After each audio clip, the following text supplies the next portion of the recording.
こんにちは。こんにちは。今回は好きになったら 100% 相手も私を好きです。これはですね、同じタイトルの動画を2年以上前にやってるんですね。はい、そうなんです。これがびっくりするほど未だに見られてて。いやー、ほんとすごいんだよね。自分が好きになったら相手も 100% 好きって言い切るあの動画を見て衝撃を受けましたとか、あれを見て考え方が変わりましたみたいなご感想を本当に今もいただいています。この過去動画は URL を貼っておくので興味のある方はぜひどうぞ。そうなんです。それはね、ありがたいんですけど、めぐるとしてはまさか反響があるとは思わずね、その時はびっくりしたんですよね。いやもうね、あれが当たり前のめぐるにびっくりですよ。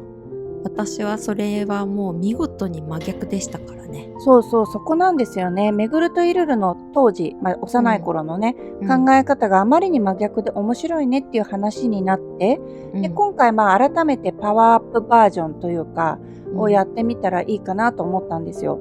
といっても、めぐるの実体験が変わることはないんですけどね。いやーでもこれかなり面白い回になると思います。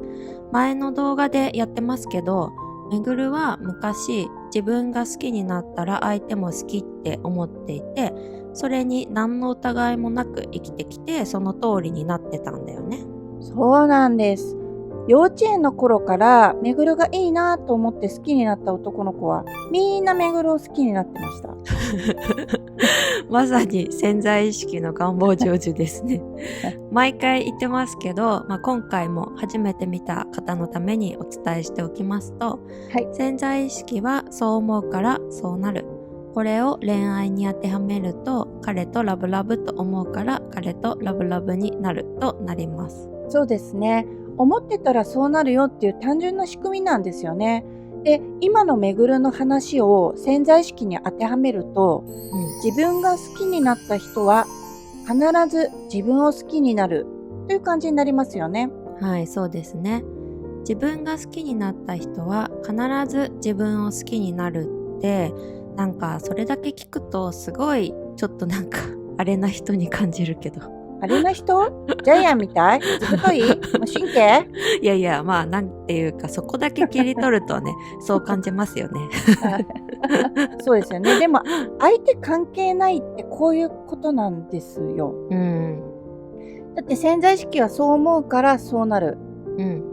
誰が思うって自分が思うですよね。耳たこですよね。自分が思ったらなるって相手全く関係ないじゃないですか。いやーそうなんだよね。そうなんだけどさ、恋愛こそ相手あってのことだから、相手の気持ちが今どうなってるのかなとか、そういうことが気になるわけじゃないですか。でもそうやってめちゃくちゃ気にしてうまくいかなかったんですよね、かつてのイルルさん。はい、本当にそうなんですよね。めぐると比較すると面白いし、潜在意識を捉える上で参考になることがたくさんありそうと思ってます。はい。めぐるが幼稚園の頃、はい、好きになった男の子はみんなめぐるを好きになっていたその頃、イルルさんはどうしていましたか？小学生ぐらいでしたかね。なんか好きだなと思った人じゃなくて、全然好きじゃない人から告白されたことがあったんですね。小学生で告白されるってなかなかすごくないですか？いや、どうなんですかね。でもそういうことが続いて、好きな人が好きって言ってくれたらいいのにって思ってたんですよね。なるほど。でも言われないじゃないですか。そうなると好きな人が好きって言ってくれない、違うんだなっていう感じにだんだんなってきたんだと思うんですよね。なるほどね。はいはい。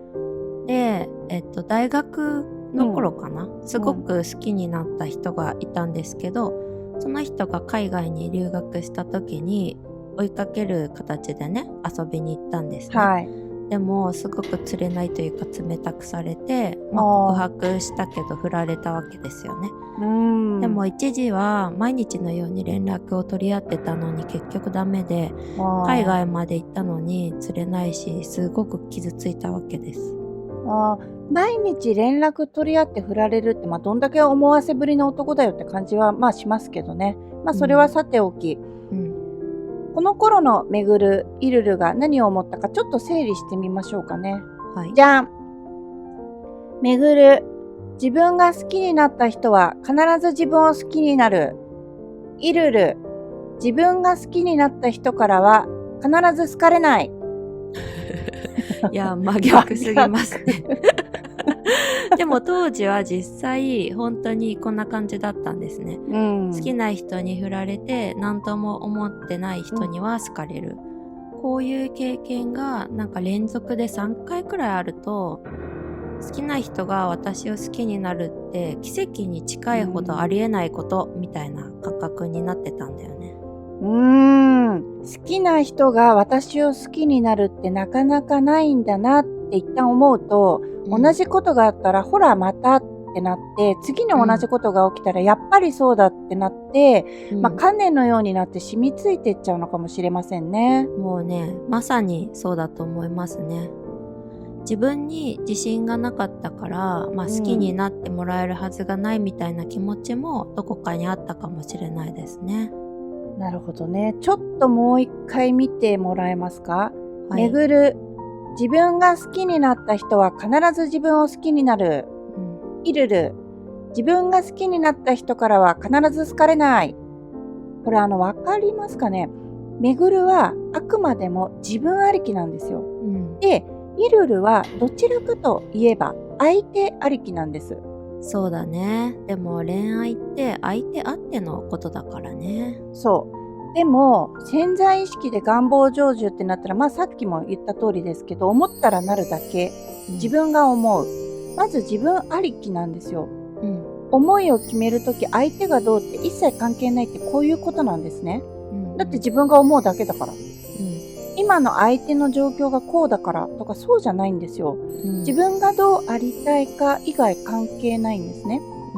でそういう意味でどこまで行っても自分ありき。でもイルルさんの場合、相手ありきになっているから、自分が好きになった後は相手がどう出るかどう思ってるかにフォーカスしてるんですよね。いや本当にそうなんですよね。で相手がどう思ってるか、相手がどう出るか考えるのなんて常識だろう、当たり前だろうって思うかもしれないけど、そんなことないんですよ。めぐるのような感覚の人ってめぐるだけじゃないんですよ。だってそれではもうおかしいよね。だって動画アップした時思い出したけど、私も昔は自分が好きになった相手が自分を 100% 好きになるって信じて疑ってなかったし、実際そうなってたって言ってくれた人はめちゃくちゃたくさんいたんですよ。そうなんだよね。自分が好きになった。だから相手も自分を好きになった。まず自分ってこういうことなんですよね。シンプルなんですよね。相手のあれこれをいちいち考慮しないからね。そうなんですよ。で、イルルさんも自分が好きになった人も自分を好きだった可能性は高かったはずなんですよ。っていうかそうだったはずなんですよ。でも、そんな都合のいいことあるわけないよね。好きになった人が好きになってくれるなんて奇跡で片付けちゃったんですよね。そりゃ奇跡レベルでうまくいかないに決まってるんですよ。いやそうなんですよね。本当に。もちろん当時は潜在意識なんて知りませんでしたけど、思ったらそうなるに当てはめたらまさに私が思った通りになっていたわけですね。もちろん当時は好きな人はどうして振り向いてくれないのって思ってましたけど、好きな人に好かれるはずがないって思い込んでたんだから、そりゃそうなるよねって感じなんですよね。本当にそうですよね。でもめぐるもさ、これも過去動画でも言ってますけど 100% 好かれたその後、いざ付き合ってからはうまくいかないことがあって別れるを繰り返してたわけで、それってつまりは付き合った後は茨の道があるとかさ、苦あれば楽ありとかさ、何かしらのうまくいかないような観念はあったわけですけどね。